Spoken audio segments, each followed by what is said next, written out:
Welcome to today's lesson with me, Aura Febyanca Guitarra from TBI 3C. Today, we're going to talk about one of the most fascinating parts of language study, words. We'll look at what words really are, how they're built, and how they change in different grammatical contexts. By the end of this lesson, you'll understand not just what a word means, but also how it works inside our language system. Let's begin with the basic. Words are the smallest meaningful building blocks of language. When children learn to speak, they don't start with long sentences. They start by saying single words like go or sit. Even those one-word sentences are complete sentences because they can stand alone and carry meaning. We also use words outside of full sentences. For example, when giving warnings like fire or in everyday list like carrots, cheese, eggs. So, words don't always need to appear in sentences to make sense. However, words are special because their meanings are often unpredictable. For example, if you don't know the word keyboard, you can guess its meaning just by hearing it. You'll probably need to check a dictionary. That's why we say words are both the basic units of sentences and the basic carriers of unpredictable meaning. Now, let's look a little deeper. Take the sentence. Mary goes to Edinburgh next week, and she intends going to Washington next month. If we count every single word, we find 14 tokens. But notice the word to appear twice. Even though it's repeated, it's the same type of word. So, we say that word tokens are the actual words used in sentence, while word types are the unique forms listed in a dictionary. This distinction helps us remember that dictionaries list types, not tokens. It would be silly to list the word twice just because it appeared twice in a sentence. Sometimes, we can predict a word's meaning based on its parts.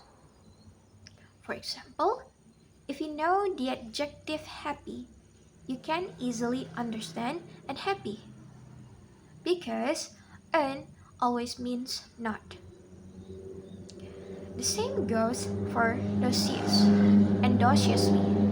Adding ly usually means in an X way. This pattern helps us create new words like enclontionis or dialectivis, which are funny but still understandable because we recognize the parts. So, the relationship between words and meaning isn't always random. Some meanings are predictable, while others aren't. Now, the opposite also happens. Some multi-words phrases have meanings that we can't predict from the individual words. These are called idioms. For example, keep tabs on doesn't literally mean you're keeping small tabs. It means you monitor carefully. And red herring isn't actually a fish. It means a distraction. Some idioms even contain words we never use anywhere else, like umbrage and take umbrage at. That's why idioms need to be listed in the dictionary as whole expressions, not as separate words. Similarly, we also find collocation. combination where one word changes meaning depending on its partner. But think about white wine, white coffee, and white noise. They all use the word white, but it doesn't always mean the color. So, now we can see a bigger picture. A word is a grammatical building block, something that fits into sentences. A lexical item, on the other hand, is any item that has an unpredictable meaning and must be listed in the dictionary.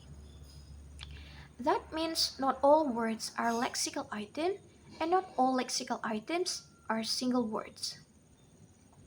For example, dociously is a word but not a lexical item. Its meaning is predictable. But keep tabs on is a lexical item, even though it's made of several words. Now, let's take words apart. Many words are built from smaller pieces called morphemes, the smallest units of meaning. Take the word unhelpful. It has three morphemes: un, help, and full. Each one adds something to the meaning. But remember, morphemes are about meaning, not sound. A word like tense has three morphemes: ten, t, and s, even though it's short, while catamaran has only one morpheme, even though it sounds long. There are free and bound morpheme. Free morpheme can stand alone, like help or read. Bound morpheme cannot stand alone. They need to attach to something, like full, ness, or un. Sometimes, we even find special bound morphemes that appear only in one word, like cran in cranberry. We call them cranberry morphemes. Combining forms, the root is the central part of the word that carries its mind meaning, like help and helpful. Affixes are the extra pieces we add to change meaning or function. Prefixes go before the root, like unhappy, and suffix go after. For example, happiness. Then we have combining forms, which usually come from Greek or Latin. For example, micro and scope. In microscope, these forms often start as bound morphemes, but some later become free words, like photo from photograph. A morpheme doesn't always sound the same. Different versions of the same morpheme are called allomorphs. For example, the plural s has three sounds: as in cats, z in dogs, and is as in horses. The same happens with the past tense ed. It can it can sound like t, d, or it. Speakers don't choose this consciously.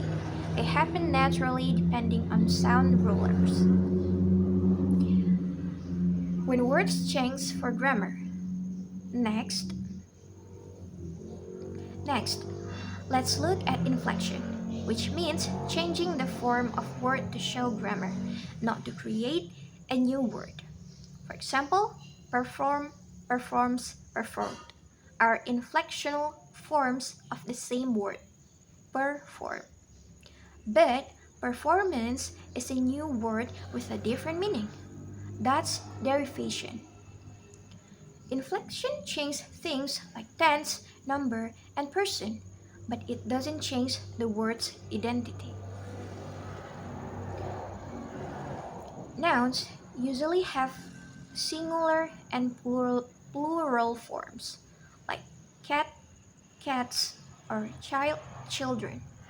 Some nouns don't change at all, like deer or sheep. And a few exist only in plural, like scissors, or pens. Pronouns and determiners also have grammatical forms. For intense, this, that, thus, and he, him, she, her. They show number and case, and many are completely different in form, a process called suppletion. Verbs, on the other hand, can have up to 5 forms. For example, like give, gives, gave, giving, given.